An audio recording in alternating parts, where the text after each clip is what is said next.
Hi guys! Welcome back sa aking walang edit na video. So ngayon, tuturuan ko kayo ng isang recipe na high protein na perfect sa mga taong busy lagi sa work tapos pagod na pag-uwi ng bahay. Kaya ito toast mo na lang. Nagawa tayo ng chicken wrap. So meron ako ditong 1.5 kilos ng chicken breast. So hiwain lang natin siya into cubes. So ito yung isang chicken breast. Pag medyo makapal, hiwain na lang natin siya sa gitna. Ayan. Iinin mo muna yung kamay mo tapos hiwain mo siya sa gitna. So tawag dyan is butterfly cut. Parang puso ng eggs mo. So, hiwain mo lang siya into strips. Huwag masyadong maliliit kasi liliit din yung mga chicken cubes kapag niluluto na natin. So, medyo saktong size lang.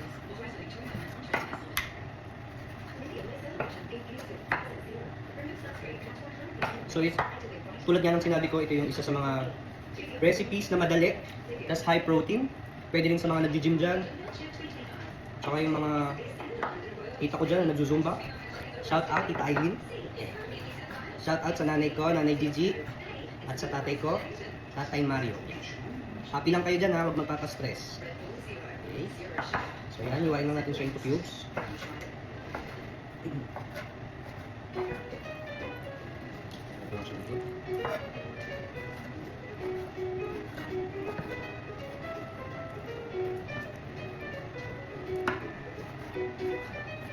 So, hiwain ko lang po lahat guys, tapos babalikan ko kayo sa pagluluto.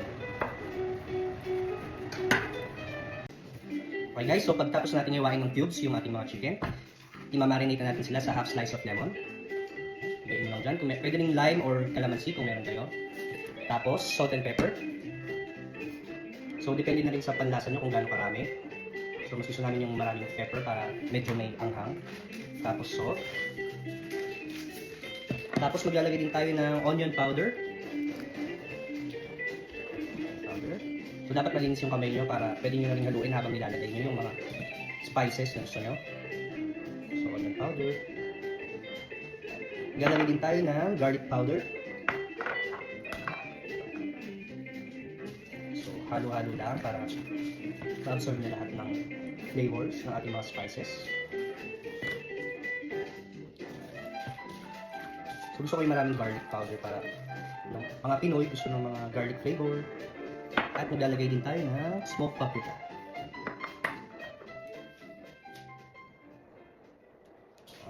Hindi naman ito gaano maanghang kaya okay lang.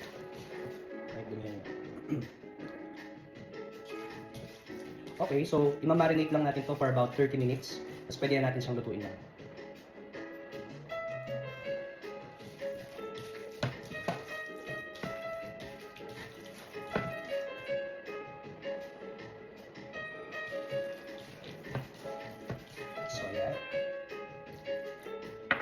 So ganito na yung itsura niya.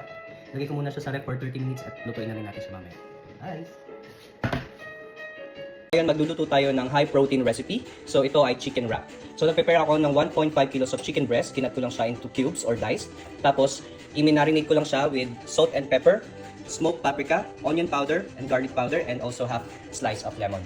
So i-marinate lang natin siya for about 30 minutes. Then after that, ipa-pan fry naman natin siya with olive oil.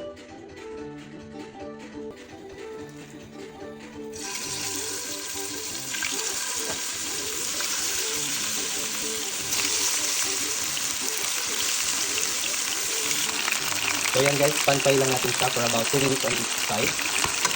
Balik lang natin siya. Mag-ingat lang kayo dahil medyo matalsik.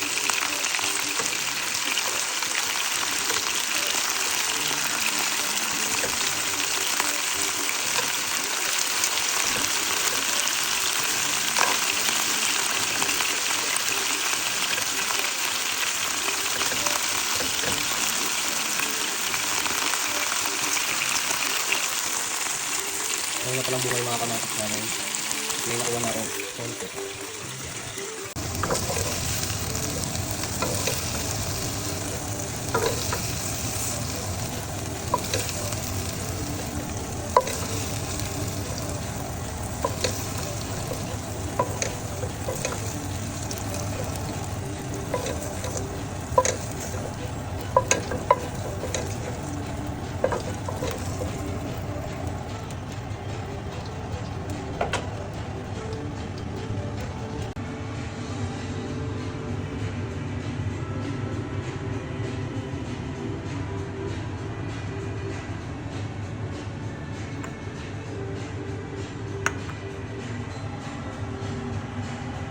Okay guys, so pagtapos natin i-pan fry yung chicken, lalagyan naman natin siya ng cottage cheese.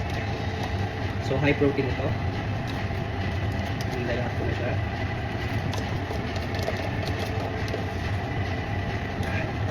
Any brand naman, kahit anong meron kayo dyan.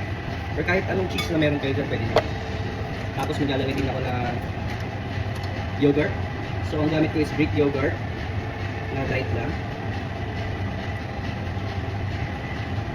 So kayo na bahala magkarga kung gaano karami gusto nyo. Tapos mayo.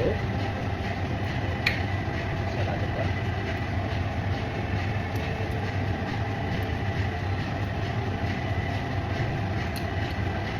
Tapos maglalagay din ako ng mozzarella cheese.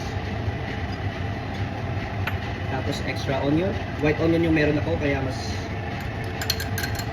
okay. Tapos yung mixture of the spices. Meron tayong onion powder, garlic powder, paprika, and salt and pepper. For additional flavor lang yun. Tapos mix nyo lang po. Tapos after natin i-mix, i-wrap naman natin siya with pita wraps.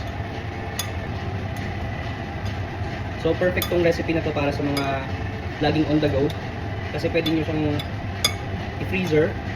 So pagkatapos mo siyang i-wrap, pwede mo siyang i-air fry or pan fry para magkaroon ng konting crust. Tapos balutin mo lang siya ng foil or ng parchment paper. Kasi freezer mo na lang siya. Tapos i-microwave mo na lang every time na kailangan mo na kumain. So high protein recipe. So ganito na itsura niya. Hi guys, welcome back. So ito na pala yung chicken mixture natin. Tapos optional pala, kasi nakakita ko sa ref namin ng carrots. So para mas masustansya, naglalagay din ako ng carrots. Ayan. Tapos meron din kaming baby spinach. Nalagay ko na lang siya sa pag-wrap. So mix ko muna ito ulit. Konti mix. Para lang mas bright din yung color.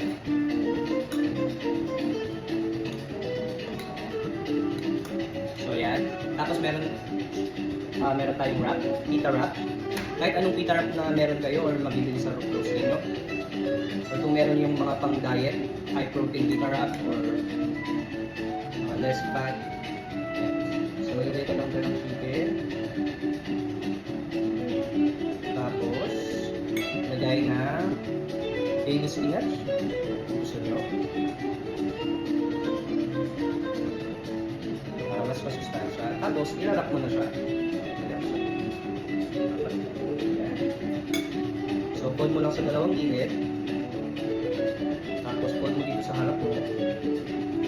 Parang lumpia, lumpiang Shanghai. Lumpiang sariwa. So, ready to air fry na to or kaya pan fry para magkaroon ng crust or maging crispy. Tapos, pwede mo na siyang balutin and store mo sa freezer. Yeah, all good guys. Gawa pa tayo ng isa. So, chicken mixture.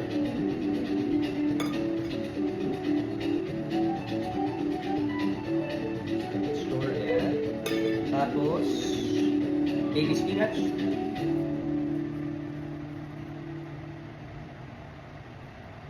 And balutin na. Ito ko lang ito.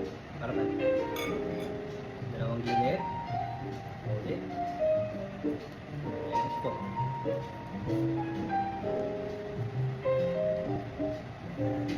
Ayan po. Okay guys, thank you for watching at abangan ko ulit kayo sa mga susunod kong video. Salamat sa suporta. Bye bye.